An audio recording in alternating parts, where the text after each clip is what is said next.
વાપીના કરવણમાં વેપારી પર જીવલેણ હુમલો કરી 1.50 લાખની લૂંટ ચલાવનાર જમ્મુ કાશ્મીરની ટોળકી ઝડપાઈ. વાપીના કરવણ વિસ્તારમાં આવેલા પૂનમજી ઇન્ડસ્ટ્રીયલ પાર્ક પાસે ગત 8 મેના રોજ રાત્રે બનેલી સનસનાટીભરી લૂંટનો ભેદ વલસાડ લોકલ ક્રાઇમ બ્રાન્ચે ગણતરીના કલાકોમાં ઉકેલી નાખ્યો છે. એક્ટિવા પર જઈ રહેલા વેપારીને લાકડાના ફટકા મારી ગંભીર ઇજા પહોંચાડી 1.50 લાખ રૂપિયાની લૂંટ ચલાવી ફરાર થઈ ગયેલા જમ્મુ કાશ્મીરના 3 આરોપીઓને પોલીસે લૂંટના મુદ્દામાલ સાથે દબોચી લીધા છે. પોલીસ તપાસમાં બહાર આવ્યું છે કે પકડાયેલા આરોપીઓ પૈકી અનવર રફી ભટ્ટ અગાઉ આજ ઇન્ડસ્ટ્રીયલ પાર્કના વિમલ પાન મસાલાના ગોડાઉનમાં કામ કરતો હતો. તેને ખબર પડી હતી કે ગોડાઉનમાંથી દરરોજ મોટી રકમ રોકડમાં લઈ જવામાં આવે છે. આથી તેણે જમ્મુથી પોતાના મિત્રોને બોલાવી લૂંટનું પ્લાનિંગ કર્યું હતું.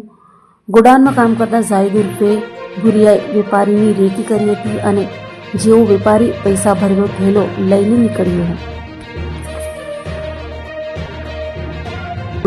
વિસ્તારમાં એક લૂંટની ઘટના હતી. એ પહેલા ઘટના શું હતી? વાપીના ડુંગરા પોલીસ સ્ટેશન એરિયામાં કરવડ પાસે આવેલ પૂનમજી ઇન્ડસ્ટ્રીયલ પાર્કના ગેટની સામે એક લૂંટની ઘટના બનેલી. આ ઘટનામાં ફરિયાદી પાસેથી 2 અજાણ્યા ઈસમોએ માથામાં ઈજા કરી ફરિયાદીને મોપેડ ઉપરથી પાડી દઈ અને એની પાસેના 1.5 લાખ રૂપિયા લૂંટ કરીને જતા રહેલા. આ બાબતની જાણ ડુંગરા પોલીસને થતા ડુંગરા પોલીસ તાત્કાલિક ઘટના સ્થળે પહોંચી ગયેલી અને ફરિયાદીની ફરિયાદમાં જણાવ્યા પ્રમાણેની ફરિયાદ રજીસ્ટર કરેલી અને તપાસ શરૂ કરેલી. તપાસના અંતે પોલીસે 3 આરોપીની ધરપકડ કરેલ છે. સર, આ આરોપીઓ કોણ છે અને એમનો કઈ રીતે પ્લાન બનાવેલો? મુખ્ય માસ્ટરમાઇન્ડ કોણ છે?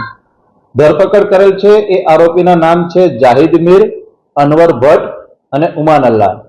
આ 3 આરોપીઓ મૂળ જમ્મુ અને કાશ્મીરના રહેવાસી છે અને ઘણા સમયથી આ ફરિયાદીના ગોડાઉનમાં મજૂર તરીકે કામ કરતા હતા. માલ લોડિંગ અનલોડિંગનું કામ કરતા હતા. ફરિયાદી જે છે એ વિમલ પાન મસાલાનું ગોડાઉન ધરાવે છે અને દિવસ દરમિયાન એના ત્યાં ઘણા બધા લોકો પાન મસાલા ખરીદ કરવા માટે આવે. એ રોકડ રકમ ફરિયાદી પાસે આવતી હોય છે.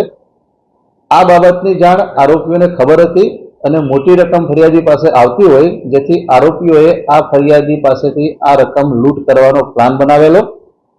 આ લોકોના પ્લાન મુજબ જાહિદ મીર છે એ ત્યાં ગોડાઉનમાં હાજર હતો અને જ્યારે પણ ફરિયાદી રૂપિયા લઈને બહાર નીકળે ત્યારે બીજા 2 આરોપી જે અનવર ભટ્ટ અને ઉમર અલ્લાહ છે એ પૂનમ ઇન્ડસ્ટ્રીયલ ગેટની પાસે અંધારામાં છુપાઈને રહેલા હતા.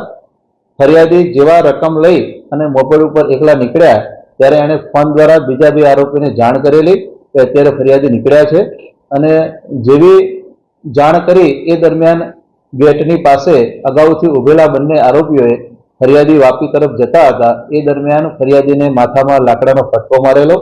ફરિયાદી મોપેડ ઉપરથી ત્યાં નીચે પડી ગયેલા, એમને ઈજા થયેલી અને આ તકનો લાભ ઉઠાવી અને આરોપીઓ ફરિયાદી પાસે એના થેલામાં રાખેલ રૂપિયા 1.5 લાખ લઈ અને ત્યાંથી ભાગી ગયેલા હતા.